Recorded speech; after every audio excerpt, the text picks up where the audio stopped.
Bienvenido, bienvenida al podcast de Satisfaction. Soy Itzi Ávila, coach de inteligencia emocional, y en este lugar cada semana te ayudaré y te enseñaré a encontrar satisfacción en cada pequeña acción a través de entrevistas con personas maravillosas, contenido de coaching y mucha vulnerabilidad y valentía. ¡Vamos allá!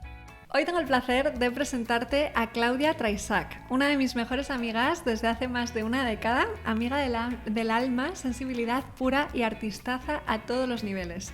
Creo que Clau es la persona con la que más he llorado de emoción, de tristeza, de alegría. Tiene la capacidad de vivir con las emociones a flor de piel y de conectar desde ese lugar, y eso hoy en día no es fácil de encontrar. Una persona que tenga la valentía de mostrarse vulnerable y desde ahí regalarte tanto talento. Es una actriz que trabaja con una verdad y una transparencia que traspasa las pantallas y viaja hasta tu lado más emocional. Puede que la conozcas por Cuéntame, Vivir sin permiso, La llamada, Paquita Salas o su proyecto más internacional, Paradise Lost. Estoy segura de que si te has cruzado con ella no habrá pasado indiferente, y que hoy todo lo que cuente te va a mover, te va a hacer pensar y conectar de una forma diferente. Este es un episodio muy especial. Bienvenida, Clau. ¡Qué ilusión! ¡Qué emoción! ¿Qué tal? Ay, me hace mucha ilusión. ¡Jo, qué ilusión todo lo que has dicho! Así lo Podría pienso. llorar. ¡Jo, qué bonito, tía! Qué emocionante, ¿verdad? Tantos años. Pues sí, la verdad. Es que hemos vivido muchísimas cosas, tía. Nos conocemos, hemos cambiado muchísimo, hemos crecido juntas. Hemos crecido, justo. Jope. Fíjate, me iba a remontar hoy, porque yo siempre empiezo los podcasts echando para atrás, ¿no? Pero me voy a remontar a más tiempo, un poco desde que nos conocimos. ¿Dónde estaba Clau un día como hoy? Hace 10 años. Hace 10 años. ¿Y qué has aprendido desde entonces? En todo este camino. Nos conocemos desde hace 10 años. Más o menos, ¿no? Más o menos, sí. Yo creo. Wow, hace 5 sabía decirte dónde. Hace 10, pues mira, hace 10 estaba estudiando en la universidad, yo creo. Comunicación audiovisual en Fuenlabrada, que no la terminé. Estaba estudiando eso, estaba empezando el curso de interpretación donde nos conocimos Ichi y yo. Estaba acabando el instituto realmente, nos conocimos justo al acabar el instituto y empezar como nuestra vida de adultas un poco. Y claro, si echo la vista atrás, es que somos otras personas totalmente diferentes. Lo que creo que más me emociona, porque creo que ambas hemos hecho un trabajo y un camino parecido, es la inseguridad que teníamos, ¿no? Éramos muy inseguras, a la vez muy inocentes y muy puras, con mucha sensibilidad. Pero sobre todo yo creo que teníamos una tendencia un poco a hacernos, bueno, hablo por mí, yo a hacerme pequeña, sí. Tenía bloqueos, no sé. Mi vida justo empezó a cambiar hace 10 años mucho, porque fue el momento en el que empecé a descubrir mi vida fuera de, al final, el instituto, y un poco no sé, se abren como nuevas realidades y nuevas aventuras, pero recuerdo ese curso de interpretación donde nos conocimos. Sí, que fue fuerte. Fue fuerte. Sí, y claro, eso, sobre todo lo fuerte, y eso, me cuesta no hablar en plural, porque creo que nos han pasado cosas muy parecidas. Justo, sí. Entonces ahora pienso, pues la verdad que qué orgullosa estaría si supiera, si en ese momento, en ese primer día de clase nos pusieran una ventana y nos viéramos ahora. Piénsalo. Sería increíble. Yo lo pienso muchísimo. Podríamos ver todo lo recorrido y mirar no sé, a mí a veces me dan ganas, lo escuchaba ayer en una entrevista, de abrazar a esa niña, como decir, tranquila, no te preocupes. Total. Y es importante, yo creo, que volver atrás y saber de dónde vienes, y como que muchas veces sufrimos a día de hoy y te entra impaciencia o frustración, o te sientes que no, a veces, a mí me pasa al menos, que de repente vuelvo a tener la misma ansiedad o me vuelve algo a tocar en la misma herida y pienso, wow, no he avanzado nada. Pues no, fíjate, o sea, al final esas niñas estarían súper orgullosas de a dónde hemos llegado, sobre todo personalmente, yo creo. Los valores que tenemos, la verdad con la que creo que encaramos la vida, los posibles conflictos que hemos tenido como amigas y cómo lo hemos solucionado, ¿no? Totalmente. Todo lo que hemos crecido al final. Joder, tía, me siento súper orgullosa, la verdad, de nosotras, qué bonito. Qué bonito esto, Sí. de verdad, y poder compartirlo así, pero Pues es que sí. es verdad, porque han sido procesos personales, claro, en esos Sí. 10 años es que cambias en muchísimas direcciones y que la amistad se mantenga también es muy buena señal. Sí, no, y es bonito porque tampoco, o sea, es como que hemos cambiado mucho, pero seguimos siendo la misma, claro, la misma esencia, simplemente que creo que le hemos dado más espacio a nuestra esencia, ¿no? Y ahora pisamos un poco más fuerte porque tenemos más claro quiénes somos, intentamos agradar menos, ¿no? Nos da menos miedo Menos saltar lo que piensen los demás, sí. Yo creo que hay mucho de eso. Hay mucho de eso, sí. De libertad también con uno mismo. Total. Y yo ahora lo que estoy buscando es, ya después de haber hecho todo este proceso, como recuperar esa ilusión o esa inocencia en el buen sentido de esa niña, pero sin volver a la inseguridad o a la parte más complaciente, entre comillas. Verdad. Sí, yo lo pensaba el otro día también, que de repente tuve un día muy triste con lo profesional y pensaba, joder, ojalá tener la inocencia o la ilusión que igual tenía antes, como que no había sufrido, claro, ¿no? Que no se me habían hecho estas heridas nuevas, pero a la vez, o sea, es como el híbrido, ¿no? Entre la ilusión que teníamos o la inocencia de todo lo que, no sé, de la ilusión por el futuro, pero al final desde un lugar nuevo. Total. Sí. Qué bonito. Sí. Pues nada, buen comienzo. Vamos a empezar ahora vamos a hablar hoy del último proyecto que has hecho, que me encanta, el corto de Lo de aquella noche. Es un corto que trata el tema de la violencia de género y voy a hacer un paréntesis aquí por si alguien nos está escuchando y no ha visto el corto, voy a dejar el enlace para que lo puedan ver porque vamos a hacer algún spoiler. Sí, además es muy cortito, o sea que dura 10 minutos, o sea que total. podéis parar el podcast, ver el corto, así ya lo veis y luego seguís escuchando, ¿no? Entonces creo que con la violencia de género lo que pasa muchas veces es que lo asociamos a gritos, como violencia física y puede ser mucho más que eso, ¿no? O sea, no solo es, o sea, puede ser mucho más sutil. Sí. Entonces, ¿cómo crees que podemos empezar a identificar y a distinguir entre lo que es abuso y lo que no dentro de una relación y cómo a establecer nuevos límites sociales de lo que es aceptable? A ver, es una pregunta dificilísima y ojalá tuviera todas esas herramientas para contestar y lo tuviera claro. Te puedo hablar de mi experiencia a la hora de enfrentarme al corto, por ejemplo. Una de las cosas que me gustó mucho cuando recibí el corto y lo leí fue que se lo enseñé a 3 amigas. 2 de mis amigas se pusieron a llorar y les emocionó muchísimo y se abrió una conversación entre nosotras sobre momentos en la vida donde nos habíamos sentido así. ¿No? Como que al final había algo de que le resonaba a ellas, me resonaba a mí y abrió puertas a ponernos vulnerables y a contar cosas que igual no habíamos contado o que no le habíamos dado el valor que tienen. Y luego una amiga que me dijo cuando lo leyó que no veía violencia en el corto, que no lo entendía, como que no lo veía claro. Y esto a mí me hizo pensar mucho y dije, lo tengo que hacer, porque si 2 amigas mías les toca muchísimo la fibra, pero en cambio hay otra persona que me dice, uy, no lo veo claro, es porque va a generar debate y porque es algo que realmente tenemos que explorar.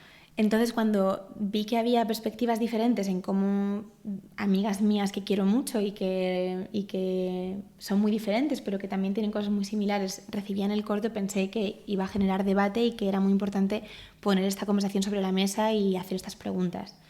Entonces, y luego cuando ya hice el corto y sobre todo el después de hacer el corto, ¿no? Cómo se me quedó en el cuerpo, cómo me hizo pensar, prepararme para la prensa que hice del corto. Leí mucho sobre el tema y hablaban mucho sobre esto, sobre cómo de alguna forma la imagen social que tenemos de la violación es muy clara. La hemos visto muchísimas veces porque además hay una saturación de violaciones en series, en películas.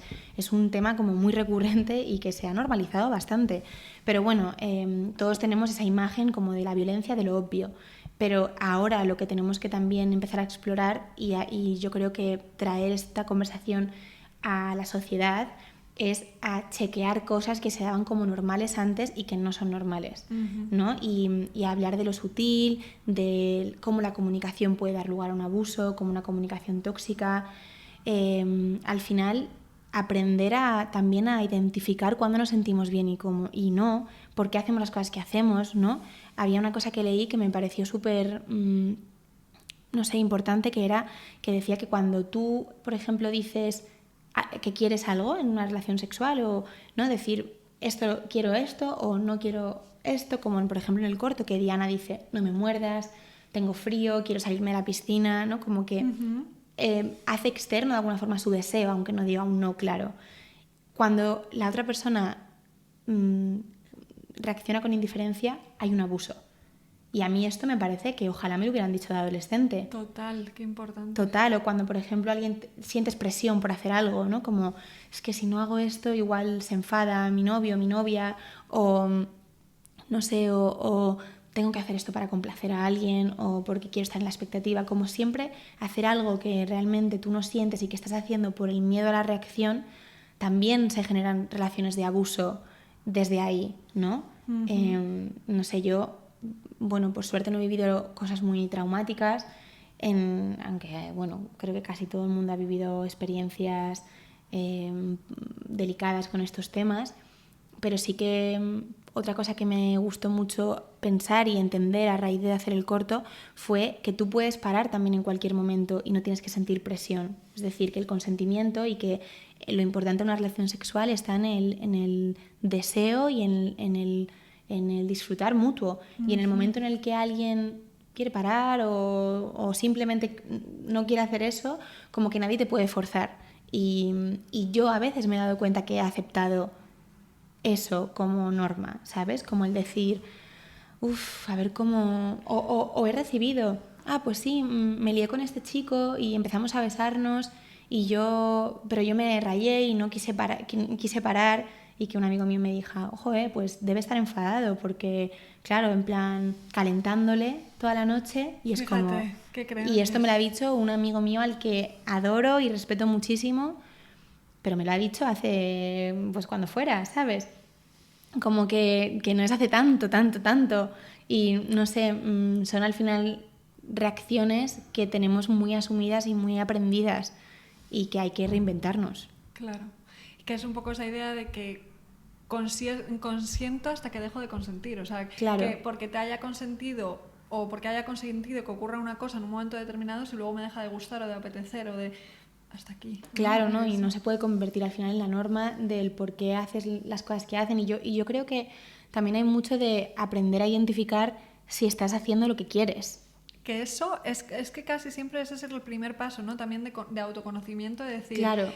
¿Realmente quiero esto o lo estoy haciendo para conseguir el amor de alguien o la reacción X? Sí, y a la vez hablar de eso, porque si no hablamos de las cosas, si no hablamos y no normalizamos esta conversación o lo que ocurre en este corto y no lo traemos, no lo ponemos encima de la mesa, también es mucho más difícil identificar que lo que te pasa es normal, ¿no? Muchas veces, yo qué sé, a mí si ahora me dijeran cosas sobre el sexo que yo no sabía cuando era pequeña, pues seguramente hubiera estado mucho más tranquila, porque yo qué sé, ¿no? Te sientes a veces muy aislado cuando crees que no estás actuando como el resto de la gente actúa o como lo que es normal.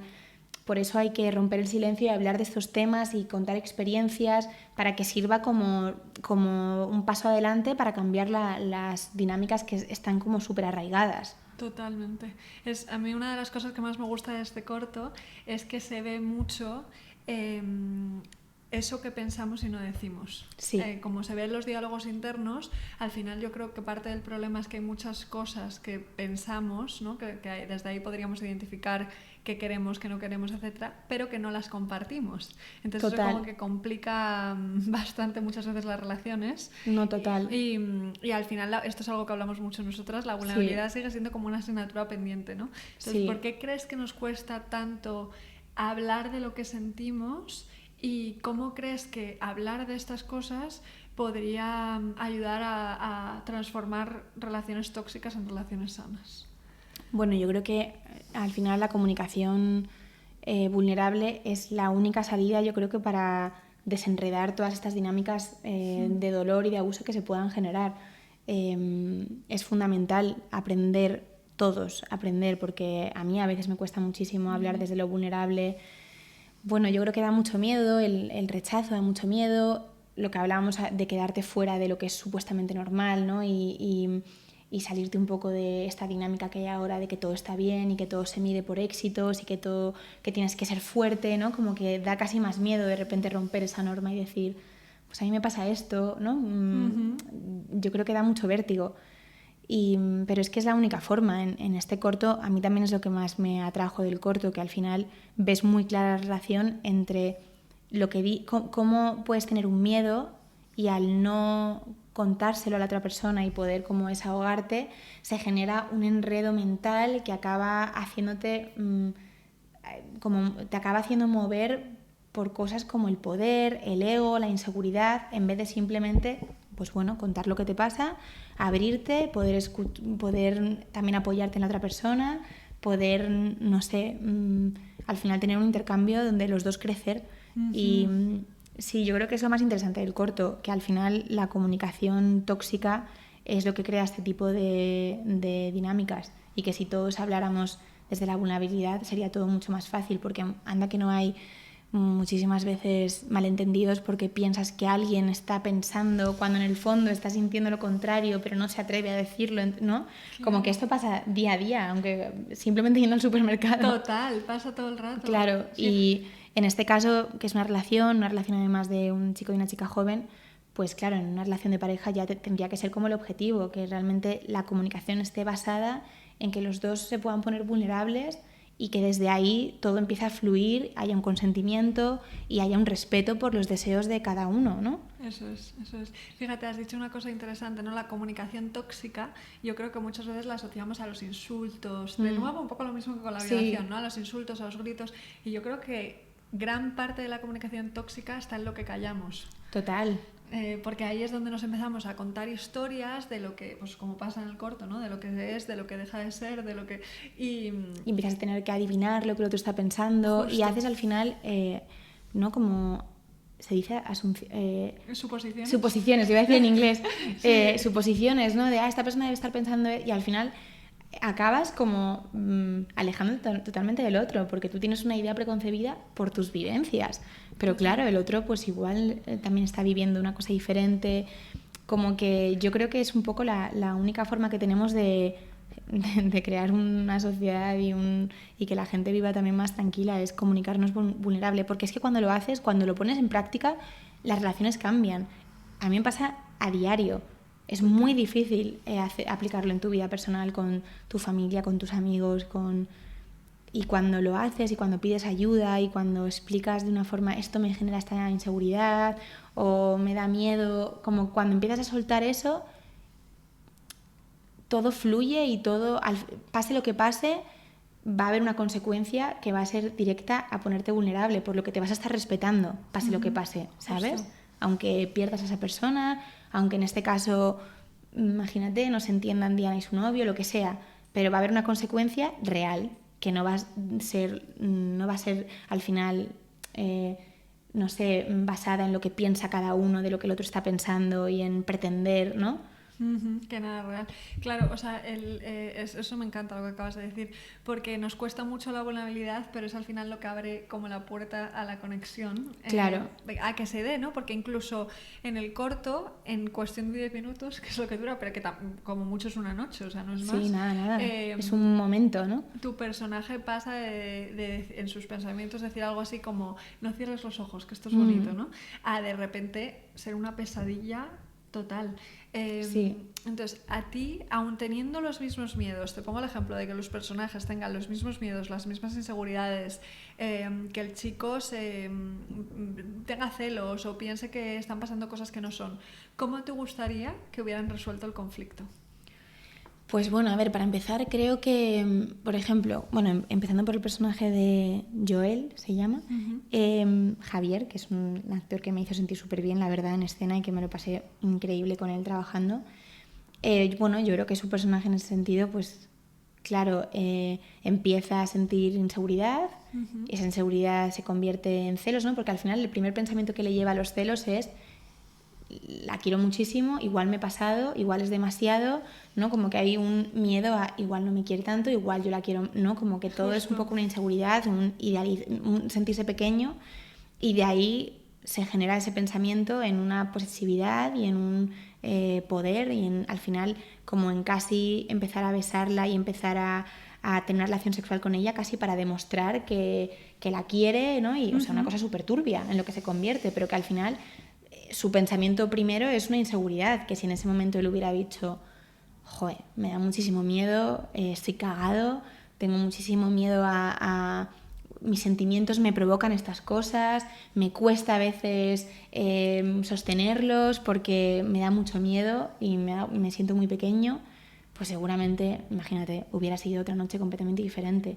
Total. Y también con Diana en la parte de también aprender a, pues no cierres los ojos, como no quieras no ver lo que está pasando, ¿sabes? No quieras intentar tapar, no quieras intentar complacer al otro, que es muy difícil, a mí me pasa muchísimo, pero bueno, al final, y en este caso Diana sí que dice en momentos determinados lo que quiere y lo que no, y es bastante transparente su personaje a la hora de también intentar como navegar la situación, pero bueno, sí que es verdad que si algo puede aprender es a realmente también expresar cómo se siente desde el principio, igual decirle, te noto raro, ¿qué te pasa? Te noto en tu cabeza.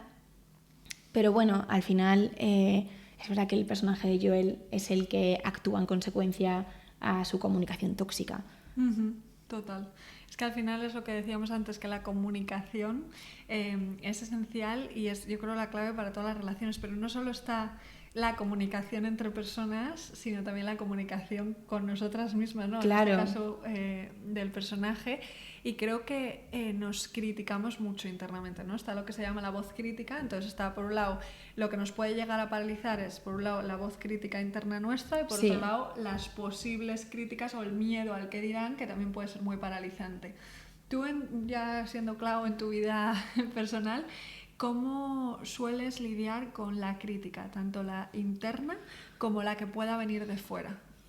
Pues bueno, con la crítica interna tengo una relación un poco contradictoria porque por un lado a veces soy capaz de conectarme con una crítica constructiva donde veo un trabajo mío, por ejemplo, y puedo decir, uy, esto aquí tengo que mejorar esto, y aprendo mucho viéndome, y cuando estoy sana y puedo verlo desde ahí, me encanta hacer una secuencia, irme al combo, porque puedo de repente disasociarme, ¿sabes? Y decir, esto lo puedo mejorar y no me fustigo. Y luego hay otros momentos donde la crítica se convierte más que en una crítica en una destructividad, donde pues bueno, tienes que lidiar con la inseguridad y con sentirte pequeña y con sentirte pues bueno, con pensamientos negativos que al final no suman y que no te llevan a ninguna parte. Entonces ahí estoy lidiando, me cuesta a veces, además es una industria muy competitiva y donde siempre estás muy expuesto al no, y a veces lo llevas muy bien y otras veces lo llevas muy mal. Y yo ahí no es que entiendo y que no pasa nada, y hay proyectos que te ilusionas y que te duele muchísimo y entonces empiezas un proceso de destructividad muy grande. Entonces, bueno, intentando encontrar el balance y sobre todo sabiendo que es una profesión donde voy a estar expuesta a eso todo el rato, entonces tengo que protegerme. Pero me cuesta más, creo, que la crítica conmigo misma que la crítica externa. Sí que es cierto que cuando me comentaste un poco cómo iba a ser el podcast, ponía cómo te veías hace 5 años. Ajá. Y justo pensaba, pues hace 5 años me importaba muchísimo lo que podía decir un periodista, un fan, un hater, como que sí que me importaba, sí que tenía un efecto en mí, un efecto grande, y me podían hacer mucho daño. Además tuve un episodio por mi pareja me cuesta decirlo así, pero bueno, un poco como de acoso online, como de muchos haters, y me decían cosas muy feas y a mí me afectaba mucho porque me lo tomaba a lo personal. Es más, no solamente me lo tomaba a lo personal, sino que lo veía, lo releía, lo volvía a releer. O sea, había una especie como si fuera un agujero negro y ahí que caías, ¿sabes?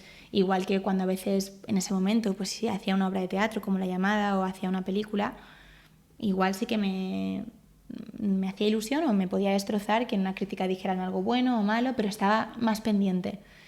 Y mi chico, que es actor, sí que siempre me decía, yo siempre le he visto que él ha estado expuesto a mucho también a las críticas y a todo este mundo, y él nunca veía nada. nunca veía una crítica positiva, vamos, no se le hubiera ocurrido nunca abrir Twitter, ni abrir un blog, ni siquiera los mensajes o sea, es que nunca. Y a veces yo le decía, oye, hay esta crítica positiva tuya, y nunca la abría. Y yo no lo entendía. Y ahora sí que sería lo último que haría en la faz de la Tierra, sería abrir un artículo, un mensaje, sea positivo o negativo. Creo que realmente se te queda todo lo negativo, para empezar, mucho más que lo positivo. O sea, se te queda dentro. Con que puedes leer 10 comentarios positivos, que lees uno negativo y te destrozan.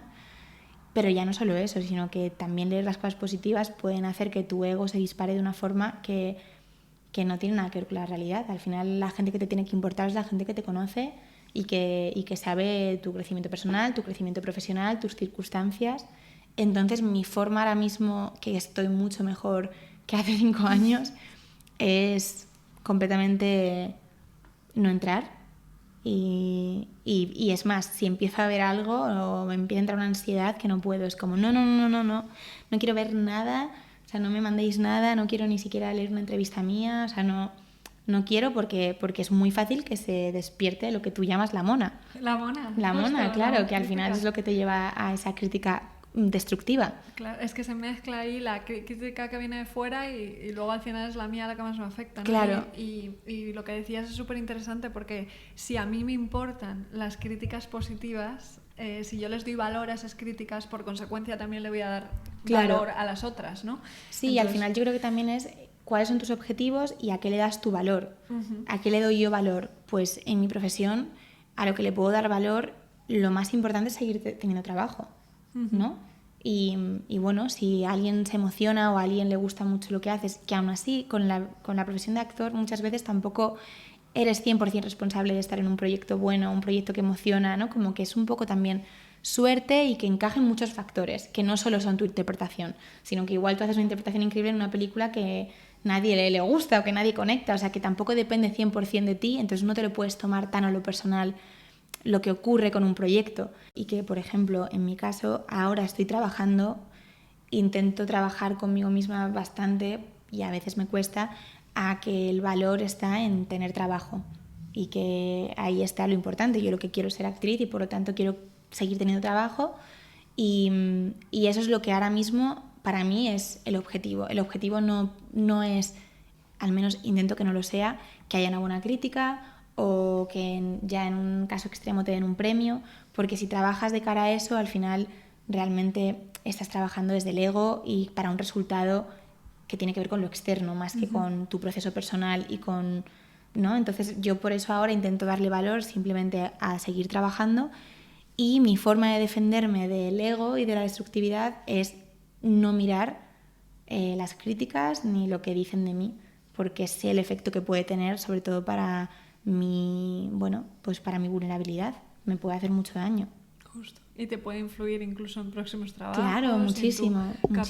O sea, y lo que has dicho de los factores creo que es súper importante y que muchas veces no se ve, porque incluso aunque te cojan en un proyecto maravilloso y el proyecto sea maravilloso, a veces hasta la misma edición puede influir en que tu actuación se vea de una manera u otra. O sea, que es... Sí, y para mí como que ahora mismo lo importante es afrontar el trabajo desde la mayor libertad. Y si estoy pensando en que un comentario en Twitter un día dijo que yo, pues es que ya seguramente eso me acompañe como un fantasma en cada frase, en cada toma. Entonces, para mí, pues yo he encontrado un poco mi paz interior con realmente no entrar ahí. Separarme y no darle ningún tipo de valor ni a lo positivo ni a lo negativo. Le doy mucho valor a lo que dices tú, a lo que opinas tú, a lo que opina mi novia, a lo que opina mi familia, a lo que opina la gente que me conoce sobre todo, porque al final la gente que no te conoce es que, no sé, te puede ver desde también un prejuicio suyo o desde, no sé, desde sin saber las circunstancias de ese rodaje en especial, no sé. Como que es otro tipo de comentario cuando alguien te conoce y puede hacerte una crítica realmente constructiva. Lo que pasa ahora con las redes sociales, ¿no?, es que de repente actores, actrices estáis como mucho más expuestos, porque antes una persona que quisiera decirte algo no te lo podía decir, a no ser que te encontrase por la calle, ¿no? Pero... No, y además yo estaba muy obsesionada con este tema porque leía muchos mensajes de odio y muchos mensajes muy feos y entonces leí mucho sobre este tema y al final la gente muchas veces expresa un odio en las redes sociales desde el anonimato que nunca se atreverían a hacer si te cruzas por la calle. Totalmente. O si te conocen. Como que hay una cosa tan poco personal que puedes echar ahí, vomitar tus pensamientos, pero que luego en la vida real no lo harías. Y, por ejemplo, yo hace poco me borré Twitter porque, bueno, lo usaba para mirar, me gustaba ver lo que la gente no me ponía a mí, sino sobre temas. Igual, pues mira, no sé, enterarme de noticias, me parecía una herramienta útil. Y un día de la nada, tenía un día increíble y recibí un mensaje súper feo y pensé, pero bueno, es que me encantan las redes sociales, creo que tienen cosas muy positivas, creo que Twitter tiene cosas muy positivas, pero la exposición que yo estoy teniendo a un comentario de una persona que no conozco en absoluto, que tiene una foto que no es suya en el icono, que tiene un nombre que es falso, que escribe a un montón de gente y que me está diciendo una cosa que yo me voy a tomar a lo personal y que me va a hacer daño. Y lo borré, no me lo he vuelto a abrir y me sirvió mucho. En Instagram yo creo que hay un poco menos de odio. Sí, creo que te pueden elevar más el ego, pero yo al menos recibo un poco menos de mensajes, también porque los mensajes son privados. Es como otro tipo de, ¿no? El Twitter sí que hay una cosa como directa y encima pública. No, es horrible, la verdad. Sobre todo por lo que has dicho, los haters a mí es una figura que me fascina. Porque, a mí me fascinan también. Me da mucha pena, o sea, cuando pienso en una persona que dedica su día a buscar las sombras o la parte negativa desde su percepción para insultar a otros y estás dedicando todo tu tiempo a esto. Sí, total. Y luego también una cosa que a mí, no sé, que yo reflexionaba era que a veces de repente veía cómo habían interpretado una imagen, por ejemplo, una foto que había salido de algo y pensaba, joder, es que no tienen ni idea de realmente lo que ha pasado. O sea, ¿no? Y también me lo apliqué a mi vida personal, que yo soy la primera que en muchos momentos he juzgado, ¿no? Y ahora en Instagram manda que no podemos juzgar si vemos como ventanitas que la gente enseña. O sea, estamos todo el rato en contacto con el posible juicio que tú puedes hacer de todo lo que la gente te está mostrando. Y al final no tienes ni idea. No tienes ni idea de lo que la gente está viviendo, ni lo que hay detrás. Y yo sentía una frustración como de leer cosas tan dañinas y decir, ¿pero por qué? Como que yo todo el rato quería contactar con esos haters y decir, ¿pero quién eres? Y luego alguna vez que contesté, cuando contestas, mis experiencias contestando han sido que de repente han desaparecido esos haters y he tenido una conversación bastante sana. Fíjate. De decir, oye, perdona, ¿me estás llamando esto? ¿A qué te refieres? Y decir, y no contestar, que no animo a contestar porque me parece muy peligroso. Yo lo hice 3 veces y me arriesgué muchísimo, o sea, no estoy recomendando para nada contestar, pero sí que cuando lo hice, de repente se humanizaba la conversación. No era destructiva, ¿sabes? Curioso. Porque tú de repente estás muy expuesta a las redes, pero esas personas se están escondiendo de alguna forma. Y cuando de repente conectan con la humanidad de que atrás es una persona y que no es simplemente un perfil, se crea otra comunicación. Total. Es mucho más fácil juzgar a un personaje que a una persona, ¿no? Sí. Y esto es algo que salió el otro día también en el podcast con Rebeca, de que las personas que hieren son personas heridas. Claro, no, total. Entonces, si conectas con eso, yo creo que es más fácil llevarlo. Sí, total. Así que nada. Y tú empezaste a actuar muy pequeñita. Sí. Cuando me has dicho antes, hace 10 años estabas estudiando, pero también ya habías interpretado personajes y demás. ¿Cuáles crees que son los pros y los contras de empezar como actriz muy pequeña?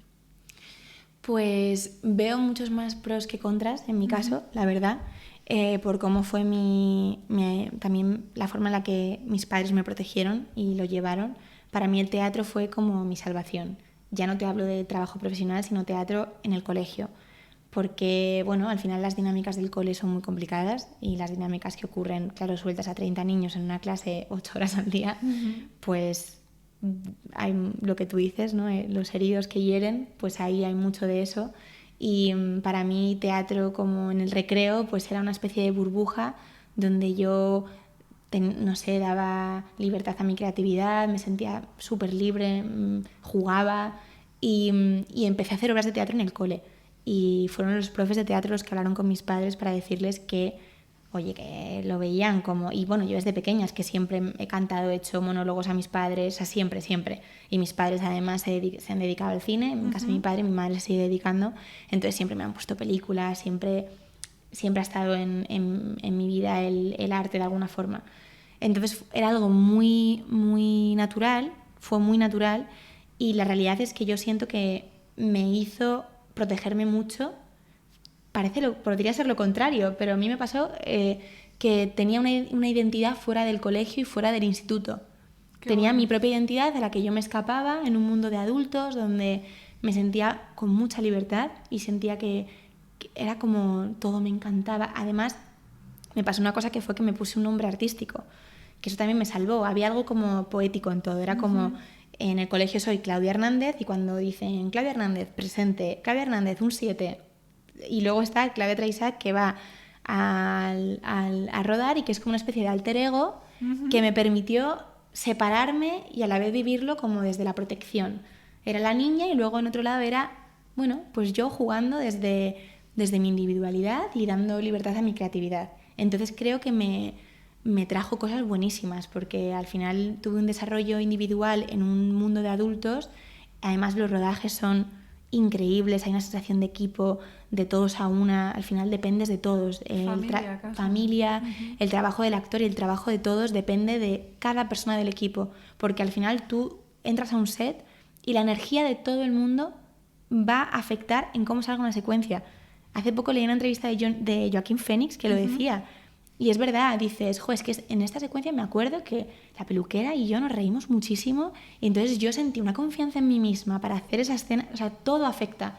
El trabajo humano que hay en un rodaje es brutal. Y entonces yo para mí sentir esa sensación de equipo y sentir que era tan querida en los rodajes, me sentía súper querida. Luego también vi muchas cosas de cómo funcionaba la industria que creo que me han protegido como más mayor. Creo que si hubiera empezado en la adolescencia, si hubiera empezado como con 20 años, hubiera sido mucho más vulnerable a cosas que te pueden realmente hacer daño, de cómo funcionan, bueno, pues al final un poco las clases en los rodajes, ser guay, que te cojan, quienes, no sé, las clases que hay, tú entrar de extra, que haya uno que es protagonista, como todas estas cosas. Yo creo que estuve un pelín más protegida porque como empecé desde pequeña y tuve la suerte de estar en todos los proyectos que estuve fueron fracasos, que eso fue mi mayor suerte. Fíjate. Sí, o sea, nunca tuve un pelotazo, nunca hubo una serie que dijeras, ¡hala, la niña de...! No, eran siempre proyectos que no se hacían más temporadas y eso me hizo generar oficio y generar amor por el trabajo, no por todo lo demás. No por el éxito. Claro, entonces creo que me protegió y que me hizo ir como cuando... Creo que es muy difícil entrar en la industria de la actuación y del cine sin saber nada porque es un lío. Es un lío las cosas que pasan y los castings y los intereses y pasan muchas cosas por Totalmente. debajo. Y yo en ese sentido sentí que al empezar de niña fui como observando. Yo soy muy observadora y observando y me quedo como rezagadilla observando y cuando ya me he enterado ya me lanzo. Claro. Y eso me hizo un poco poder estar más segura a la hora de moverme en un set, porque ya sabía, como ya había entendido lo que era un poco el oficio. Wow, qué interesante todo lo que cuentas, porque además, o sea, yo desde muy pequeñita también he visto muchos rodajes y demás, y creo que lo que pasa es que los niños son muy observadores. Claro. Entonces, el poder observar todo esto, al final un actor o una actriz que de repente su primer proyecto es un bombazo y ya estás ahí en todas partes y tal, es difícil, o sea, es difícil. Total. Y de alguna manera tú te expusiste al, entre comillas, fracaso, y eso también es muy bueno, yo creo. No, y a mí me hacía una ilusión trabajar y que, te lo juro, y que no se renovaran las temporadas, o como, sí, estoy en esta serie, pero la ven 3. Era como que seguía protegida, no me sentía nada expuesta. Y luego mis padres sí que es cierto que la verdad que hicieron un trabajo increíble con protegerme. Siempre me sentí libre a no hacer las cosas que no quería hacer. Incluso cuando tuve, no sé cuántos años tenía, como 14 o así, yo estaba en Cuéntame y me fui de Cuéntame porque sentía que mi personaje era el objeto y el objeto amoroso de la serie y del protagonista, que no tenía trama individual. Toma y ya. Que no... Sí, y me acuerdo que un día se lo dije a mis padres, le dije, es que si voy y solo son besos y no me siento como realizada. Y al día siguiente llamaron a mi repre y como que nunca hice algo que no quise hacer. Y eso es verdad. Y también mi madre y mi padre estuvieron siempre leyendo guiones, pendientes de que no se pasaran conmigo. O sea que en ese sentido creo que el decirte que todo fueron pros es gracias a que mis padres me cuidaron muchísimo. Tus padres también sabían dónde te estabas metiendo. Exacto. De alguna forma. Mis padres sabían y mis padres son muy, muy listos y sobre todo han vivido mucho. Muchas cosas buenas y muchas cosas también muy dolorosas.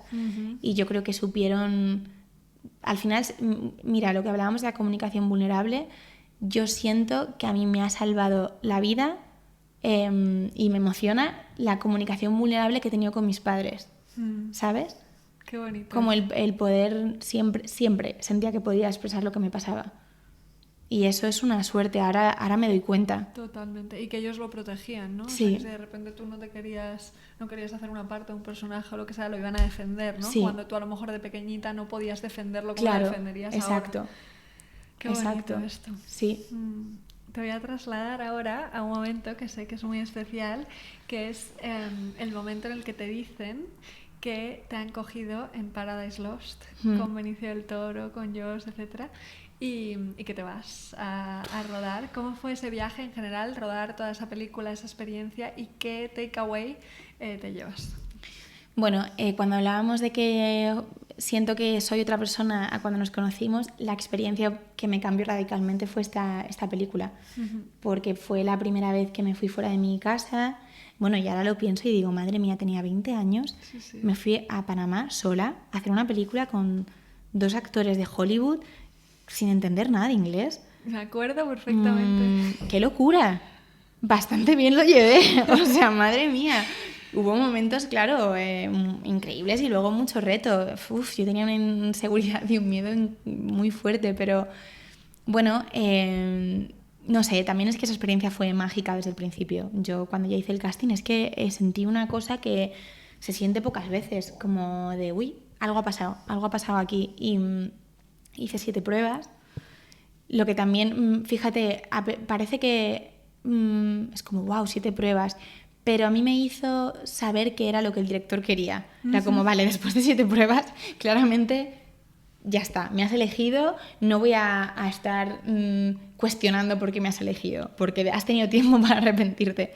Y luego, pues fue un reto increíble. Además, el director, que ahora lo pienso y digo, wow, se la jugó, porque me llevó a Panamá 15 días antes de la película, no me dejó que nadie me acompañase, tuve que ir sola, a aprender inglés, y estaba sola. En un hotel en Panamá. ¿Sabes por qué no te dejó que nadie te acompañara? ¿Era parte de la sí, era parte, o sea, era parte, bueno, era parte. Yo creo que él supo verme muy bien desde el primer casting, como que casi hubo cosas como muy que me vio, de esto de que alguien ve cuáles son tus bloqueos, de qué tienes que liberarte, qué te está obstruyendo, y entonces para mí fue como mi hada madrina, a la vez... no sé, pienso que igual pensó que si iba acompañada por alguien no iba a ser tan capaz de demostrarme a mí misma lo fuerte que era, ¿no? Para mí eso fue la experiencia, creo, que yo nunca me hubiera considerado una persona fuerte, que ahora lo pienso y digo, fui muy fuerte, pero igual antes pensaba que era más frágil, que era muy vulnerable, que lloraba mucho, que me rompía, ¿no? Como que siempre he sido así, y el haber vivido esa experiencia y el exponerme a eso... me hizo darme cuenta de que era mucho más fuerte y mucho más valiente de la percepción que yo tenía de mí misma. Y luego pues es que allí tuve mucha suerte porque pues me enamoré y tuve un viaje personal que fue increíble. Hubo secuencias muy difíciles también, pero no sé, luego es que el director hacía una cosa que era muy interesante, que él veía que yo tenía de repente mucho miedo, mucha exigencia, quería ser perfecta, o me entraban miedos, entonces hacía una secuencia y me venía y me decía, muy bien, increíble, ya la tenemos, ahora quiero que saltes. Y me ponía a saltar en la escena. Qué y de repente, bueno. sí, yo saltaba y me hacía acción en medio del salto. Entonces me ayudó mucho a entender que si trabajaba y me relacionaba desde la cabeza... ahí me entraban los bloqueos, ahí entraba la perfección, ¿no? Y que había algo de liberarte con el cuerpo y que te hacían estar presente. Total, wow. Que se puede aplicar a la vida. Sí, es que es justo. Sí. Esto, o sea, a mí ya sabes que me encanta trabajar con técnicas teatrales Sí, para el coaching, claro. porque es que sirve. Y cuando estás nerviosa, cuando tienes miedo, una de las mejores cosas que puedes hacer es un cambio fisiológico. O sea, saltas, te mueves, es que cambia tu fisiología. Es que cambia. Las emociones habitan en el cuerpo. Claro. Y lo que suele pasar cuando tienes miedo es que estás en la cabeza, que estás desconectada Total. de lo que está pasando, ¿no? Total. Qué y eso bueno fue una esto. lección súper grande y ahí ya cambió mi vida. Ahí ya, yo no sé, a veces fantaseo, digo, ¿qué hubiera pasado con mi vida si yo no hubiera tenido esta experiencia? Bueno, es que tenía que ser y punto, pero no sé, yo ahí me di cuenta de la fuerza que tenía, que no había sido capaz de verla hasta entonces, que también es curioso, ¿no? Como no ser capaz de ver tu fuerza, de aceptarla o de, no sé, como embrace, esta palabra que siempre decimos, que es difícil como abrazarla, hasta que no te ponen ahí y dices, anda. Pero fíjate, porque has dicho antes, yo lloraba mucho, yo tal, y yo creo que eso es también muchas veces por el prejuicio que hay. El juicio total. El juicio que hay de que la vulnerabilidad es debilidad, cuando en realidad la total, vulnerabilidad total, es valentía. O total. sea, es todo lo contrario. Y total. el hecho de que tú fueras sensible, llorases, te emocionases, etcétera, también es lo sufriese, que te dio... sintiese, claro, yo sentía que estaba loca. Pero sentía que era frágil, que me rompía enseguida, que no... Y ahora sé, claro, uno de los mayores cambios desde hace 10 años es entender que ser valiente implica ser vulnerable. Total. Y que cuanto más vulnerable eres, más ejercicio de valentía estás haciendo. Aunque hay que protegerse y hay que poner límites y todo esto, pero claro, el reinventar este concepto a mí me ha dado creer en mis fortalezas. Qué bueno. Que antes igual pensaba que esas fortalezas eran mis debilidades. Pero que es valentía y vulnerabilidad son prácticamente sinónimos. O sea, Total. al final lo que se da, las tres características que tienen en común es que hay un riesgo, fíjate en ese ejemplo, hay incertidumbre, no sabes cómo va a ser, no sabes qué va a pasar, no sabes si te van a coger, y que hay exposición emocional. Total. Y siempre, tú piénsalo, en cualquier momento en el que hayas sido valiente, te has expuesto emocionalmente. Total. O sea que... Totalmente. Bueno. Y te quería preguntar, ¿cuál crees que ha sido el mayor reto a nivel emocional de tu carrera?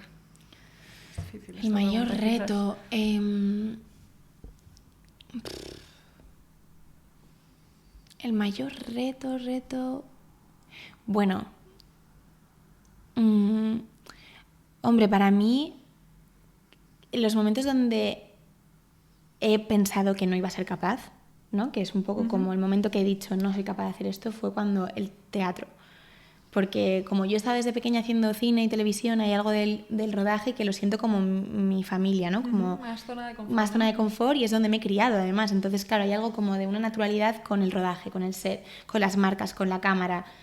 Tú dejas, ¿sabes? Como que me gusta, me crezco ahí porque es como una zona donde sé navegar por esos lares, ¿sabes? Pero el teatro era una cosa nueva y además a mí me encanta cantar, pero es lo que más miedo me da en el mundo. A día de hoy es el mayor bloqueo que tengo. Tengo muchísimo pánico escénico cantando y me da muchísimo miedo. Y entonces me cogieron para 2 musicales, que también hay pues una suerte increíble porque me ha permitido empezar a indagar en algo que y seguramente hubiera tapado en mi vida. Y además lo he hecho desde la actuación, que me ha hecho protegerme un poco a la hora de cantar. Pero claro, tanto Hoy no me puedo levantar como La llamada... Hoy no me puedo levantar, era la primera vez que cantaba, la primera vez que hacía teatro y eran 3.000 personas. ¡Qué barbaridad! Y encima tuve que luego hacer de María, la protagonista, que yo hacía un personaje secundario y tuve una semana de preparación y luego tuve una semana de preparación de actoral, baile, que yo tampoco era la mejor bailarina, y canto. Y estrené un sábado con 3.000 personas y con José María Cano y en el escenario, o sea, en el público. Y ahí mi madre dice que pensaba que no sé, que me daba algo, sí, que nunca está tan preocupada por mí como creo que los días antes de esto. Yo no sentía que era capaz. Luego pasa una cosa que es que lo eres. No sé, yo con la actuación me pasa una cosa que previamente no soy capaz de hacer nada y luego estoy ahí y me encanta, lo disfruto y soy súper capaz. O sea, que hay algo del miedo a la incertidumbre, lo que tú decías, al cómo va a ser, voy a ser capaz, seguro que no, la mona, cuando luego te pones y te pones a hacer tu trabajo y te pones a hacer lo que has preparado tanto, estás en el momento y tienes herramientas. Ahí lo has dicho, estás en el momento. Estás en el momento, claro. Hay que confiar en que las tienes y en el trabajo, pero yo sufro mucho más antes, siempre, que luego en escena. Siempre. Igual, mañana tengo una secuencia donde tengo que llorar, no me va a salir, qué mal, me puedo tirar toda la noche sin dormir y luego llego a la escena y lo haces. Te pones a hacerlo, no estás pensando, te pones a la acción. Tal cual, di que sí. Y una cosa clave, además, lo de cantar, que te da miedo, ¿te gustaría hacer tus propios temas, aparte de hacerlo refugiada, entre comillas, en un personaje? Sí, me encantaría, pero es algo que me da un pavor. Poquito a poco. Me da muchísimo miedo. Espero algún día poder, no sé, hacerlo y poder decir he superado este miedo, pero ahí estoy. Me da mucho miedo, no sé, me da mucho miedo. Me parece una cosa de mucha exposición. Al final son tus letras, es tu voz. Muy personal. Es muy personal y bueno, ojalá en 2 años decirte, tía, yo confío. mi disco, ¿sabes? Pero me da mucho miedo. Es verdad que el otro reto que iba a decir era la llamada, porque tuve que... Yo soy amiga de Macarena, que era la protagonista de la llamada. En ese momento se estaba empezando a forjar la amistad y encima yo no solo la admiraba y la sigo admirando, sino que la idealizaba. Era 5 años mayor que yo, o sea, era mi actriz favorita, todo lo que yo quería. O sea, es que la sigo amando, pero claro, en ese momento que encima casi no la conocía, era como wow, y de repente me cogen a mí para sustituirla en la llamada que ha sido creada para ella. Eso fue, yo creo, que el mayor reto psicológico. Y debo decir que para mí el siguiente momento de cambio en mi crecimiento personal, el primero fue Paradise Lost y el segundo, relacionado con el trabajo, fueron los Javis. Porque recuerdo un día después de un ensayo, antes del estreno, que me cogieron, y es que me acuerdo perfectamente, y me dijeron, Clau, eres suficiente. Me acuerdo de esto. Eres suficiente. En plan, queremos todo lo que tú eres. O sea, no tienes que hacer nada más. Tú eres suficiente. Y para mí, escuchar tú eres suficiente fue como el mayor alivio. Fue como, vale. Empecé como a entender que de eso va la cosa, de creer en tu propia valía y de creer que eres suficiente y de confiar en lo que tú tienes que aportar y no intentar ser como otros, no intentar compararte. Y fue la primera vez que yo estuve 1 año y medio en la llamada, cada función era dar un paso más hacia soy suficiente. Qué bonito, me emociona esto. Claro, es que es tu esencia, o sea, al final tú eres tú. No y al final se puede aplicar en cualquier trabajo y en cualquier relación, ¿no? Como encima ahora con el Instagram, que nos podemos comparar cada segundo. Como total, como creer que eres suficiente y que alguien te lo diga. O sea, es que no tienes que hacer nada más para que nadie te quiera ni para que nadie te dé más. Qué bonito esto, me encanta. ¿Cuál dirías que es el personaje que más te ha inspirado de todos los que has interpretado o el personaje con el que a lo mejor más has conectado? Bueno, en Vivir sin permiso fue la primera vez que tuve que hacer un personaje que se enfrentaba a la vida desde el enfado y la rabia y que le daba igual lo que le pensaran de ella, o eso al menos aparentaba a ella, y como que iba como que no se callaba nada, que no intentaba complacer, que iba como diciendo todo lo que pensaba. Para mí eso es un reto. Yo no soy o no era nada así. Con Vivir sin permiso me pasó una cosa como de... Vivíamos en Galicia y creo que me mezclé un poco... Se eliminó un poco la línea entre el personaje y la persona. Entonces empecé a destrozar todo lo que tenía, no destrozar, sino que era como, ahora voy a decir todo. O sea, fue un ejercicio como de, claro, yo hacía un personaje que todo el rato expresaba lo que le pasaba, expresaba el enfado, expresaba el dolor, expresaba el amor también, aunque le costara a veces recibir amor, como que le costaba mucho recibir amor. Al final, como actriz, estás descubriendo cosas que puedes aplicar a ti. Y yo pensaba, wow, es que yo no he expresado esto, yo no me he atrevido a decir esto, yo también tengo este problema de pensar que no merezco este amor, voy a entrar en este terreno. Entonces sí que fue el personaje que más me transformó mientras lo estaba haciendo, porque al vivirlo tan intensamente, para mí era imposible estar haciendo ese personaje y sentir que estaba pretendiendo en la vida real y que estaba complaciendo y que estaba haciendo cosas que no quería. Y ahí, bueno, igual me pasé un poco de rosca, es decir, creo que me pasó un poco como el personaje que empecé a... Me pasa esto, me pasa esto, me pasa esto, y empecé a ser tan... o intentar, ¿no? Claro, tan asertiva que era como, bueno, y ahora, claro, he rebajado. Pero sí que fue como... Bueno, al final es súper interesante cómo es verdad los personajes te cambian. O al menos, no sé, igual a mí por mi forma de trabajarlos. Pero ese fue un poco el que más me hizo chequear y ver en un espejo cosas que yo no estaba atreviéndome a atravesar. O que no me estaba respetando. Que los personajes al fin y al cabo te hacen como de espejo, ¿no? Igual que las Total. relaciones. También te puede pasar cuando ves una peli, no hace falta simplemente, obviamente tienes como una... Pero al final cuando tú ves una película o lees un libro, es lo que a mí me encanta del arte, que de repente ves algo que te hace cuestionarte, que te hace sentirte reflejado, pero también que de repente dices, wow, esto me resuena porque tengo que trabajarlo. Cuando de repente algo te emociona mucho, te activa mucha emoción, y hay algo que mirar. Total. Casi siempre. ¿Qué peli o serie recomiendas más? Es muy difícil esto. Peli o serie, pues bueno, hace poco terminé de ver Normal People, que te la recomendé y te encantó. Me encanta, sí, me gustó mucho. También ahora te he recomendado Euphoria, que también me gusta mucho. Mi serie favorita es Girls, me encanta. Creo que lo que ha hecho Girls para como la liberación femenina y el romper los clichés y los estereotipos y presentar como un tipo de vulnerabilidad, no sé, para mí ha sido una de las series que más me han ayudado en este proceso cuando estaba en la llamada, como a aceptarme. Ha sido Girls, como la aceptación de quien yo era y me encanta Lena Dunham, que es la escritora y la protagonista y directora a veces, y todo lo que recomienda de libros, de todo me lo leo, como que me gusta muchísimo. Y luego película, pues bueno, sí, mira, película, en la cuarentena vi una que se convirtió en una de mis películas favoritas que se llama A Ghost Story, que es una preciosidad, es muy lenta y hay que tener paciencia al principio, pero es una maravilla. También vi Florida Project, que también me gustó mucho. Y luego, películas favoritas mías, pues yo qué sé, Lost in Translation, me encanta, Hair, Before Sunrise, bueno... Genial. Genial. Bueno, ¿qué repertorio? Ahí tenéis. Para ver un rato. Qué bien.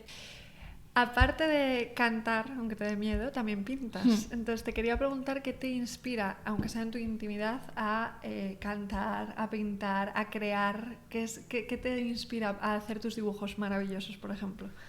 ¿Qué me inspira? No lo sé. Bueno, es verdad que creo mucho en el poder del arte, ¿no? Hubo una época que como que no entendía por qué era actriz, de repente pasé una crisis de estas como existenciales de igual tenía que haber estudiado algo que realmente, no sé, como que me cuestionaba un poco lo que hacía. Y realmente cuestioné esto y llegué a la respuesta de que creo firmemente en el valor y el poder del arte como reflejo y como creador e impulsor del cambio de la sociedad. Como que creo que es importantísimo y que es algo que hay que proteger y que hay que darle ese valor, porque al final es que bueno, si te lees el libro este de Sapiens, ¿no? Como al final son el contar historias, el poder, claro, de sentirte reflejado, de hacerte pensar, de generador de empatía. Entonces, el contar historias y el sentirte parte de algo, como al final, ¿no? También tiene algo de lo que estamos haciendo ahora, de ponerte vulnerable. Cuando escuchas una canción y te identificas o una película que te identifica, estás viendo la vulnerabilidad de alguien y estás viendo lo más íntimo de cómo esa persona, ese creador o creadora está percibiendo el mundo. Entonces hay algo como muy filosófico que me parece del arte, como de ponerte a contar tu perspectiva de las cosas. La pintura no lo tengo tan claro porque es algo nuevo. Es verdad que me gusta muchísimo. Siempre me gusta mucho la arquitectura, la pintura, el diseño de moda, como todo eso, como que al final es arte también, como los colores, las perspectivas. Entonces me inspira un poco como el cambiar las perspectivas de las cosas, ¿no? Como hacer un dibujo de alguien y de repente sacar una parte de su personalidad en ese dibujo o construir es como construir una realidad que estás viendo, como por ejemplo puede ser dibujar esta habitación y de repente darle un valor a esas líneas, a esos colores, como que me parece muy interesante que cada uno haga un dibujo de algo y le salga algo totalmente diferente. Total. Es como misterioso, ¿no? Uh-huh. Yo cuando pinto no tengo ni idea de por qué estoy pintando esa cara de esa forma. Es como que tiene que ver con tu forma de entender el mundo. Eso es. Y me parece una puerta como que a mí me da mucha libertad, me hace como entenderme un poco más, estar un poco más en paz conmigo misma. Y cantar, pues es que la música también me parece, no sé, una cosa tan pura y tan de un canal como de comunicación, ¿no? Que además todos vibramos y que encima somos, hace poco vi un documental que somos la especie que puede entender música, ¿sabes? Que tú le pones, no sé, hay algunos animales, pero como el ser humano, ¿sabes? Que realmente pueda entender los ritmos, como que es algo muy propio de nuestra naturaleza. Fíjate, me encanta. Me encanta lo que has dicho porque es que yo de verdad creo que el arte es súper terapéutico en todas sus formas y que usarlo para el cambio social es súper necesario y a veces lo infravaloramos. Como que tiene mucha más fuerza de la que a veces podemos llegar a pensar. Sí, porque también cambia mucho. Incluso las cosas que son más entretenimiento también son importantes porque hacen que tengamos un imaginario común como sociedad, ¿no? Si tú empiezas a presentar un tipo de protagonistas o un tipo de conflictos o un tipo de... tampoco creo que el cine deba dar lecciones. O sea, es decir, creo que tiene que ser siempre un canal de exploración y de contar pensamientos y de contar como un poco perspectivas, al final como un cuadro, ¿no? Como, bueno, esta es mi historia que quiero contar, pero sí que creo que tiene un papel fundamental en el imaginario colectivo. Totalmente, o sea, y se crean, para bien o para mal, muchas creencias culturales a raíz de lo que vemos entre todos, ¿no? Porque al final hay cosas que las ve mucha gente. Total. Qué bueno. Voy ahora con unas preguntas muy interesantes. La primera es, si supieras cuándo vas a morir, ¿cambiarías tu vida? ¿Y por qué? Si es que la cambiarías. ¿O de qué forma? Pues sí. Qué miedo me da. Sí, claro. Supongo que si supiera que voy a morir, me juzgaría mucho menos, me frenaría mucho menos, ¿no? Los miedos estarían en otro lugar. Sí. El otro día, justo la obra esta que te recomendé, fui a ver una obra de... Estaba agotada. Sí, de Rigola en la Abadía, que era sobre un ensayo sobre la muerte. Y contaban mucho, que me parecía muy interesante, cómo a veces tenemos tanto miedo a la muerte, ¿no? Ajá. Que el miedo a la muerte hace que como sociedad aceptemos cosas que no aceptaríamos. Si tú no tuvieras ese miedo a la muerte, ¿no? Como si estuviéramos mucho más conectados con quién somos, no estaríamos como aceptando un tipo de sociedad que va tan deprisa, como que no viviríamos en el miedo. Total. Si yo supiera que como que voy a morir, supongo que habría algo como de ponerme en la acción, de no pensar tanto, de no juzgarme tanto, de vivir, no sé, de amar mucho más libre. Fíjate qué cosa, pero es verdad. Totalmente. Y de no hacer cosas que no quieres hacer. Hombre. ¿No? O sea, eso cuando me contaste esto el otro día me recordaba mucho a las personas que se quedan en trabajos que detestan por el miedo a no Total. poder. Al final ahí sale el instinto de supervivencia. Total. Qué bueno esto. Vale, ¿cuándo ha sido la última vez que has llorado sola y acompañada? Creo que hay que normalizar las lágrimas. A ver, yo lloro todos los días, yo creo. Me encanta esto. Sí, yo creo que lloro todos los días. Creo que lloro más con gente que sola.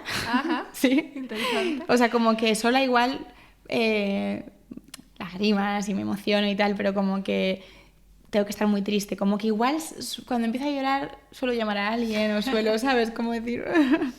Pero lloro muchísimo. Y lloro muchísimo ya no solamente de tristeza, sino también de alegría, de emoción, con cualquier cosa. La última vez que lloré, pues es que, no sé, todo el rato.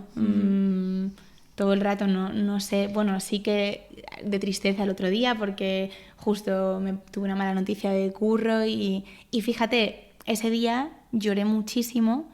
Y me había dado cuenta que últimamente no había llorado por eso, como que no le había dado espacio a cómo yo me estaba sintiendo porque estaba intentando ser fuerte y estaba intentando hacer que no me pasaba nada. Y de repente lloré muchísimo y gracias a lo que lloré, porque lloré mucho, pude como hacer un reset y volver como a empezar. Y yo lo noto mucho, que muchas veces antes lloraba más que... Bueno, no, sigo llorando lo mismo, pero cuando éramos más pequeñas es verdad que llorábamos todo el rato y como que no tenía juicio con llorar cuando éramos más pequeñas. Y luego sí que hubo una época que a lo mejor intentaba ser un poco más fuerte y empecé como a comerme un poco más las cosas solas hasta que me di cuenta de que no me llevaba a ningún sitio. Te entiendo tanto en esto, hemos hecho ahí un camino muy parecido, porque yo me acuerdo que tuve unos años en los que no estaba llorando casi, y yo dije, uy, esto es mala señal. Total. O sea, de que no estoy conectada, o de que no me estoy permitiendo, o no le estoy dando espacio, estoy juzgando mis sentimientos. También una cosa que, por ejemplo, yo siento que mis padres me han hecho un regalo increíble es cómo pueden llorar conmigo. Qué bonito esto. Sí, tanto mi madre como mi padre. Que en el caso de mi padre, para mí es la mayor admiración del mundo es su acceso a cómo se muestra vulnerable conmigo desde que era pequeña. Que encima, siendo un hombre, que hay una cosa como social como mucho menos aceptada del hombre que llora, el hecho de que mi padre siempre se haya mostrado vulnerable conmigo ha sido el mejor regalo que me podía haber hecho. ¿Sabes? Y además llorar de alegría juntos y llorar de tristeza y llorar de muchas cosas. Y con mi madre igual. Y entonces, pero sí que he tenido una etapa donde he juzgado mi sensibilidad y ahora estoy en lo contrario, además en llamar, en pedir ayuda, en aprender también a llorar, como en no creer que soy más fuerte por no llorar o por no pedir ayuda, al contrario, ahí lo único que estás haciendo es hacerte un nudo más grande y aislarte. Qué importante. Y lo de tus padres me parece, o sea, maravilloso. Porque a los niños muchas veces se les intenta proteger. O sea, fíjate, o sea, como no lloro delante de los niños para protegerles y al revés. No, es importantísimo. Siempre. Yo tengo 2 hermanos pequeños e intento siempre contarles lo que me pasa y ser súper vulnerable y normalizar el llanto y normalizar la expresión de las emociones, porque es ahí cuando se generan problemas graves, yo creo, cuando empiezas a guardarte lo que te pasa, la rabia, la decepción, la frustración, ¿no? Cuando empiezas a normalizar el tapar las emociones, ahí es donde yo creo que empieza a haber problemas reales. Se empieza a reprimir. Se empieza a reprimir y empiezas a desconectarte y empiezas yo creo, como a entrar en un laberinto de difícil acceso. De difícil salida, perdón. De difícil salida, porque se va acumulando y al final cada vez es más difícil. La coraza cada vez es más grande. Exacto. Y romper corazas yo creo que es volvemos a lo del corto, pero yo creo que es eso, romper corazas, comunicarte vulnerable, es que es la única forma de realmente, yo creo que es vivir tranquilo. Justo. Y es que además si te pones la coraza, cuando te pones la coraza para protegerte de la tristeza, del enfado, también te estás protegiendo de la alegría, del disfrute, del no sé qué. Entonces al final te conviertes en una persona adulta que ni siente ni padece. Y si te fijas, eso a los niños no les pasa. Qué diferente esto, ¿no? Que a los niños que se les dice, no llores, que no pasa nada, ¿no? Le estás limitando ya, le estás impidiendo estás juzgando el llanto total. Y yo creo que el llanto es importantísimo, tía. Llorar es tan liberador. Totalmente, a mí me encanta. A mí también. Qué bien, qué bien. ¿Dónde te ves dentro de 5 años? Pues mira, a mí el paso del tiempo me da un pánico. No tengo una relación nada amigable con el paso del tiempo, porque además yo me siento igual que cuando tenía 10 años. Lo que recuerdo del cole, o sea, como que pienso en mí en el patio de colegio y digo, soy la misma. Han cambiado muchas cosas, pero mi percepción del mundo es idéntica, no sé, es como sigo existiendo de la misma forma. Entonces no entiendo muy bien por qué tenemos que hacernos mayores y por qué la vida tiene que acabarse, no lo entiendo. Entonces prefiero no tener planes, ni pensarlo. No pensarlo, en plan, no tengo ningún tipo de plan, intento no darle ningún tipo de importancia a las convicciones sociales, como el matrimonio, los hijos, lo que hay que hacer, los ritmos. Se supone que debe ser o debe hacerse a cierta edad, ¿no? Total, aunque a veces te afecta, porque es una presión enorme la que se siente. Entonces prefiero no saber, quién sabe, no tengo ni idea de cómo voy a estar en 5 años. Espero que esté en un lugar parecido, la verdad. No sé, que siga... Ojalá esté en un lugar parecido y esté siguiendo trabajando en mí misma, vulnerable y no sé, y que pase lo que tenga que pasar, la verdad. No tengo mucha presión, no sé. ojalá tenga salud y la gente a mi alrededor tenga salud, es lo que más me importa ahora mismo. Genial. Después de este año, ¿no? Como Sí, que lo valoramos más. Total. Qué bonito. Pues nada, vamos con las preguntas del final. Ay, madre, qué rápido se ha pasado. Sí, bueno, maravilloso. Vale, la primera pregunta es, ¿a quién admiras profesionalmente y por qué? ¿Y a quién te gustaría que entrevistase en un episodio de este podcast? Pues admirar profesionalmente a muchísima gente, la verdad. Te admiro a ti. Admiro a muchísima gente que tengo a mi alrededor que están siendo súper valientes como y haciendo lo que creen y luchando por, no sé, por sus sueños. Me parece súper difícil y lo admiro muchísimo. A nivel profesional, no sé, la verdad que tengo mucha admiración por muchas personas. No sabría decirte a alguien que admire más que a otra, ¿sabes? Como que a toda la gente que se pone desde un lugar auténtico y que yo, no sé, les admiro. Tengo actrices favoritas y actores, pero antes tenía muchos más, como era como, me encanta, pues mi actriz favorita es esta. Ahora, no sé, tengo como mucha más flexibilidad, me encanta mucha gente. Más como una actitud, ¿no? Exacto, sí. Y no sé, admiro mucho a mis padres, la verdad, y a mis amigos, y a mis hermanos, y a mis perros, y a mis... No sé, admiro a la gente que tengo cerca y eso me hace sentir muy privilegiada. ¿Y qué era la otra pregunta? ¿A quién te gustaría que entrevistase en un episodio? Pues mira, me gustaría que entrevistases... antes hemos estado hablando de nuestra amiga Elena, a mi amiga Elena, que seguro que tiene cosas súper increíbles que aportar. También, bueno, no sé, con todo este tema pensaba mucho también en mi amiga Macarena, que también como que tenemos caminos parecidos en nuestra relación con nosotras mismas y también es como una persona que creo que hace un trabajo personal enorme todo el rato. Y mi madre o mi padre me encantaría también, pero claro, eso gente como a mi alrededor. Gente que... es que hay muchísima gente, no sé. Bueno, pero hay muchos episodios. Hay muchísimos. No tengo pensado terminar este Al podcast. libro este que nos estamos leyendo, ¿cómo se llama? Bueno, que yo me estoy leyendo, perdón, ¿cómo se llama? Brené Brown. Brené Brown. Claro, me estás apuntando muy alto, ¿eh? No sé. Tía, pues a muchísima gente. Fenómeno. Pero mira, Elena, tienes que entrevistar. Sí, eso ya está en marcha. Genial. Vale, ¿qué asignatura añadirías en todos los colegios del mundo si pudieras? Pues últimamente pensaba mucho en esto porque decía, tengo X años y no sé casi cocinar, lo hablábamos, ¿no? Como no sabemos casi cocinar. No sé con quién hablaba el otro día, una amiga mía que era como, ahora estoy aprendiendo cómo montar una empresa, cómo hacer todo, no, como que hay muchísimas cosas, cambiar una bombilla, comprarte un piso, hacer la declaración de la renta, muchísimas cosas que llegas a la vida adulta y te dicen, toma, ¿no? Como que creo que entrar en el mundo laboral y en la vida adulta entramos súper poco preparados. Es como que te sueltan a los leones, estudias cosas que muchas veces no puedes ni siquiera aplicar y que ojalá estuviéramos como más preparados. Y obviamente esa es una cosa y luego la educación emocional, creo que debería ser una asignatura 100% obligatoria. No sé, el desarrollo de las emociones, de poder expresarnos como una habilidad, educación sexual, como realmente poder hablar de cosas como en este corto y poder poner sobre la mesa temas que encima cuando estamos siendo niños y adolescentes todo se siente muchísimo y sentimos un montón de inquietudes y de preguntas que ojalá hubiera una asignatura dedicada a eso, a tu crecimiento personal y a tener herramientas emocionales para lidiar con las cosas que luego con el desamor, con la decepción, con la amistad, cómo aprender a amar, cómo lidiar con la seguridad en uno mismo.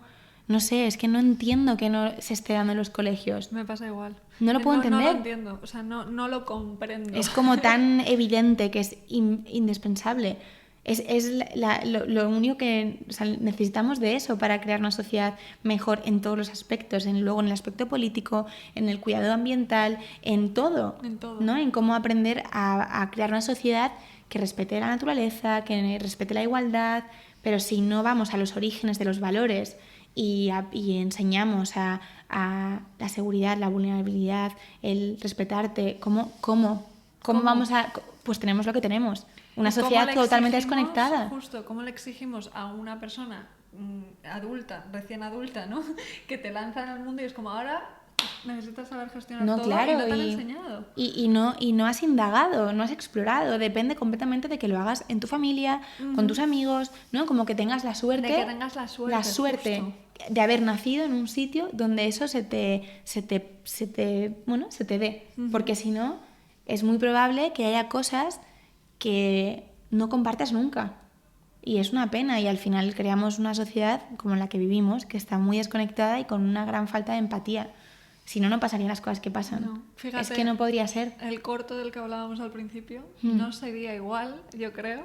Hombre, es que no sería igual si es hubiera que esa sería, educación. es que ya iríamos de base con ese corto, ya te lo enseñarían en el cole. Claro. Ya habríamos hablado de eso. Sabríamos identificar comportamientos, sabríamos señalar comportamientos tóxicos. ¿Dónde está tu límite? ¿Dónde está tu respeto?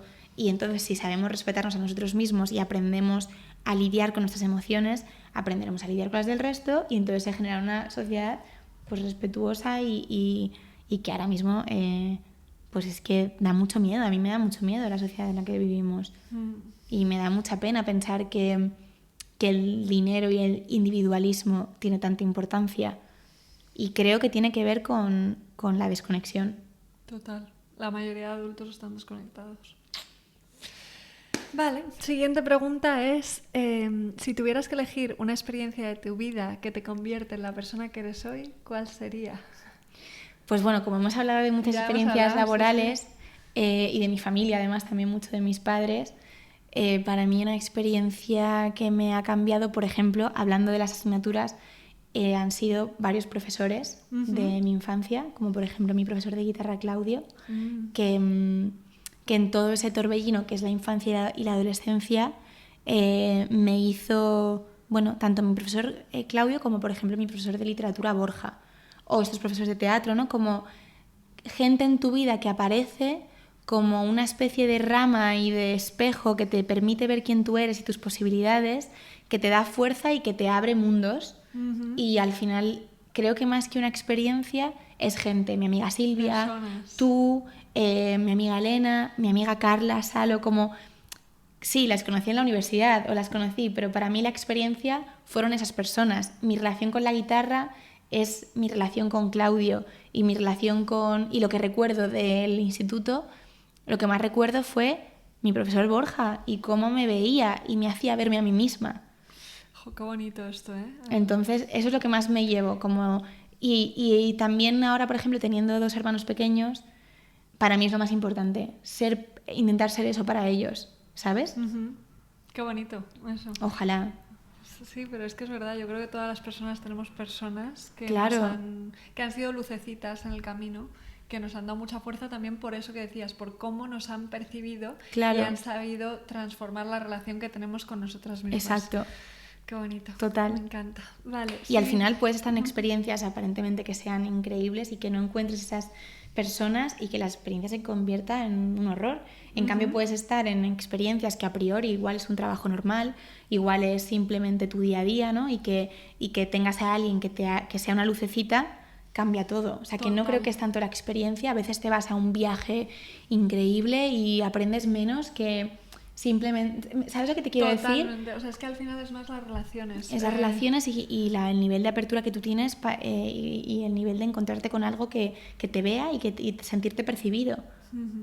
Mi amiga Carmen decía el otro día una frase que se me quedó como muy grabada, que es: sanamos y enfermamos en los vínculos. Como que hay algo de, al final, lo que recordamos yo creo que tiene que ver mucho con las relaciones y las personas. Total. Es muy precioso esto, me encanta. Total. Para bien y para mal, claro. Es maravilloso. Sí, y al final es que es eso, las experiencias que te marcan. Yo pienso, mi mejor año del instituto fue tercero de la ESO. ¿Por qué?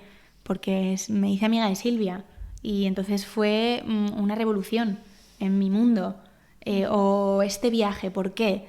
Pues porque fui con las personas correctas. Cuando fui a Filipinas con Carla y con Salo, pues es que fue un viaje que no hubiera ocurrido con otras personas, ¿no? Claro, justo. Total, me encanta. Genial, nos quedan unas preguntitas más. La siguiente es, ¿cuál es el libro que más recomiendas? Pues mira, el primer libro que me hizo como engancharme a la lectura fue Desayuno con diamantes, que hay una película, pero el libro lo escribió Truman Capote y fue el primer libro con el que yo como que, no sé, sentí cosas y me enganchó a la lectura. Luego mi padre es como un amante de Nabokov y sus 2 novelas que me he leído, Mashenka, que fue su primera, y Sebastian Knight, son novelas muy difíciles, como que hay que entrar como con paciencia porque hay momentos que dices wow, wow, wow, wow, pero son unos viajes personales increíbles. Y hace poco me terminé uno, el último que me he leído, que se llama Mi año de descanso y relajación, que lo recomendaba Lena Dunham, la creadora de Girls, que también me ha gustado muchísimo, muchísimo. Y luego, bueno, mi madre tiene escrito un libro que se llama Parados en el silencio, que pues ella es una persona adelantada que tiene una visión tan, no sé, tan increíble del mundo y una forma de escribir que ahora va a preparar su segunda novela. Así que Qué también maravilla. la recomiendo. Rosa es maravillosa, doy Sí. fe, doy fe. Genial. Vale, ¿qué 3 cosas haces cada día para cuidarte? Pues mira, ojalá hiciera más cosas para cuidarme y ojalá hiciera menos cosas que me hacen daño. Te puedo decir cosas que quiero hacer, porque para cuidarme estoy en ello. Estoy en ello, la verdad. Me vale. Me encantaría no mirar el móvil cuando me levanto, cosa que no consigo. Me encantaría hacer más deporte, cosa que estoy en ello. ¿Estás en ello? Oye, Estoy en yoga, ello. Sí.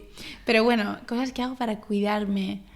Pues intento, una cosa que tú me has enseñado mucho, por ejemplo, y que hemos hablado mucho, es lo de escribir cada día a alguien que quiero, ¿no? Como cada día conectarme con alguien, cuidar a esa persona, eso me hace a mí mucho bien. Es esto, sí. Intento ahora más que nunca darme espacio personal para mí, como lo que hablábamos antes, descansar, como intentar dormir bien y darle valor al descanso y a los momentos de silencio y de estar contigo misma. Porque antes yo hacía muchas cosas y llenaba mi tiempo todo el rato y al final acababa explotando. Y ahora cuando veo que ya empiezo a acelerarme digo, vale, me voy a casa y a frenar, sí. Y luego pues ver una buena serie, un buen documental, una buena película, no sé. Alimentar. Sí, alimentar, total. Qué bueno. Total, pero me encantaría decirte que hago más cosas para cuidarme y sobre todo, por ejemplo, ojalá mirase menos Instagram o no mirar el móvil cuando me levanto, es que eso es un horror. Eso hace malísimo. Además, si lo tienes de alarma ya es como, venga. Es que lo tienes en la mano, ¡pum! Y además te sirve para despertarse. Yo ahora ya digo, tengo mucho sueño hoy, pero si miro cosas me espabilo, ¿sabes? Y eso es malísimo. Dejarlo fuera. Dejarlo fuera. A mí me encantaría tener un móvil en blanco y negro con teclas y... De los de antes. De los de antes, pero no sé si seré capaz. No sé. Bueno, poquito a poco, Sí. poquito a poco. Genial, Clau. La última pregunta. Oh, wow. Qué fuerte. Ya sabes cuál es seguramente. ¿Qué es para ti la satisfacción? ¿Qué es para mí la satisfacción? Yo me siento más satisfecha realmente cuando estoy tranquila conmigo misma. Creo que es una cosa como que no tiene que ver tanto con lo que tienes alrededor, sino con cómo estás tú contigo mismo. Y sobre todo cuando estás como más conectada a vivir tu verdad, ¿no? Y cuando estás más conectado con el presente y con las cosas que te pasan y eres capaz de expresarlo y eres capaz de entenderlo y te das espacio para sentir y para valorar lo que estás viviendo y lo que te pasa. O sea, como que tiene que ver sobre todo con la tranquilidad y con un poco de silencio.